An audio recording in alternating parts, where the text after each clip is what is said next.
Yeah, brother Cliff. So, what do we have going on today?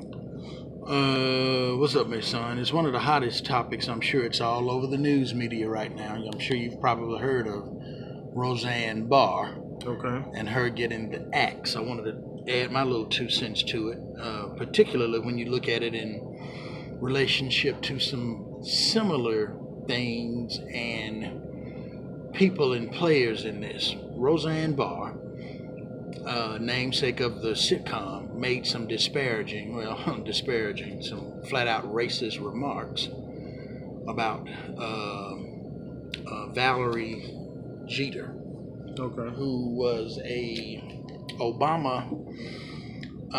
She was on the staff, on the White House staff, as an advisor to President Obama. Okay. Roseanne Barr, I'm paraphrasing, but the quote went something along the lines of Muslim Brotherhood, referring to President Obama, and the Planet of the Apes, referring to how she describes Valerie's looks, Right. came together and made a baby, and it was VJ.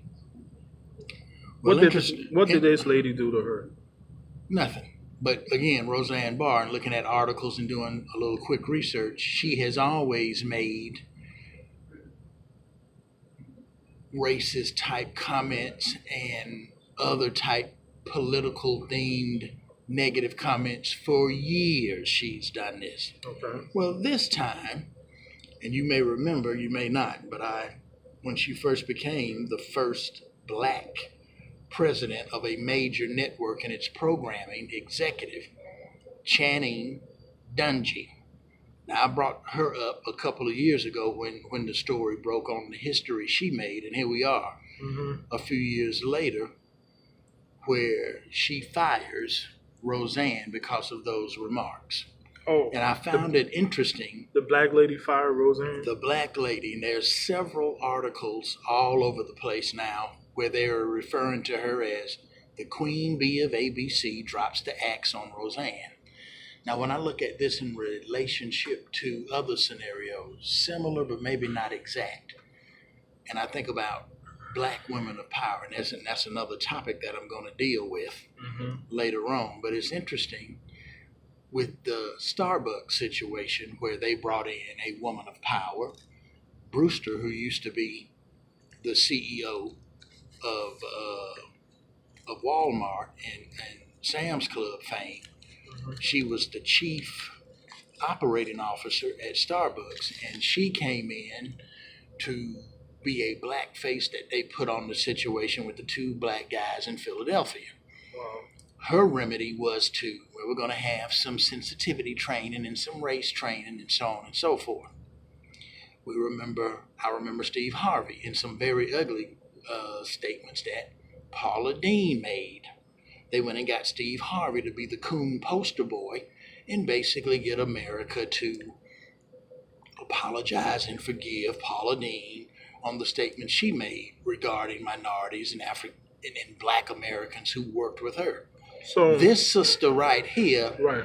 we're not having sensitivity training. We're not going around tap dancing. You're fired. You don't make them damn statements. So I applaud the sister Right. for how she brought the gauntlet down. Now, obviously, she had to confer with her bosses, and her Right. bosses are Disney, Roger Iger. Okay. Now, let me make sure I got the name right. I wanted to just interject 1 second. Let's make this plain and simple for the common people. That the black lady is is she the president of She's ABC? the president of ABC Okay, Entertainment so Group. she's the and president programming. of ABC, and Roseanne's show was on ABC, of course. Right. She's Roseanne's boss. Right. So that's Roseanne's. Let's make boss. it that plain. Right. Let's make I it mean, that plain. I'm just trying to Yeah. make it plain for people who might not even know the story. Okay, so basically, Roseanne's boss fired her for making statements on Twitter towards somebody who did nothing to her, and she just decided to make some type of racist joke about Yeah. this lady. Now, apparently, Roseanne Barr, according to some articles I've read and reports, she apologized Right. for it. But again, that's all they do. It's always interesting to me that when these type of situations go down, particularly from black people, they are surprised that I can't believe Roseanne did that. I say all the time on these videos, why didn't I say so? Roseanne had every intention of thinking she would just continue on like in these other situations we see so many times.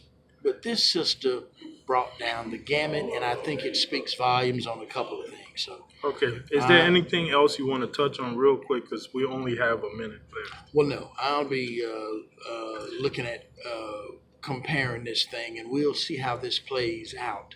Knowing the United States of America, Right. we have a black woman who just fired a very powerful Oh, white yeah, woman. that's a really good point. That's going to be White interesting. So when the supremacy. kumbaya moment is over, Right. let's see where this What- really takes off. Let's see what's going to happen. Whether she's going to get a slap on the wrist, and that means her show on another network, or Could be. you know, whether But the for now- lady who fired her, whether she's going to face some type of backlash. Because you know these things play out too. And like you said, let's just Let's wait just a see little what bit happens. But and see for what now, I happens. like the fact that she didn't play around. Right. And she made a very decisive, quick decision with no holds barred. Right. Another quick story, and we're going to go more into detail on Friday. This guy in France, who is a Malian citizen, saw a little boy hanging on the balcony of the fourth floor of a building, and he went ahead and just ran up there within seconds and rescued the kid. Heroic type of rescue, and we've Wow. never seen anything like that. He really looked like Spider-Man jumping up there. But the great part about this is the very next day he met with the French president. I forgot his name, Macron, I forgot, Emmanuel Macron, I think. But, Macron. yeah. So He he just met. had a visit here, yeah. So he met with the French president and immediately got a citizenship. And mind you, he's an illegal Malian immigrant, but he immediately got a citizenship for his heroic act and a job with the fire department. And that's how you treat people who are heroic. You would think. That's how you're supposed to do it anyways. We still talking about the Waffle House hero, and in this country it took like weeks before President Trump even made a statement about him, and Yeah. that just goes to show you how America looks at things, especially when it deals with Black Americans Good point. or Black people. So, good for that dude in France, and now he's a national hero. He's a national hero who came from nothing. He has a job, he has a career, and now everything is all good. And I'm happy for that brother. Awesome. Yeah. Awesome. Great So story. we're gonna keep this rolling. On Friday, we'll come to you with some of the craziness of Black America as usual, or just in this country, period. But thank you guys so much. Don't forget to support empft.org. And don't forget you. to support blackamericastar.com. My album is out. The new one is called Carnival by Mizonic. The old one is called Inspired 2 by Mizonic. And just look on my website, mrpellc.com. Have a nice day. Peace. All right. Good.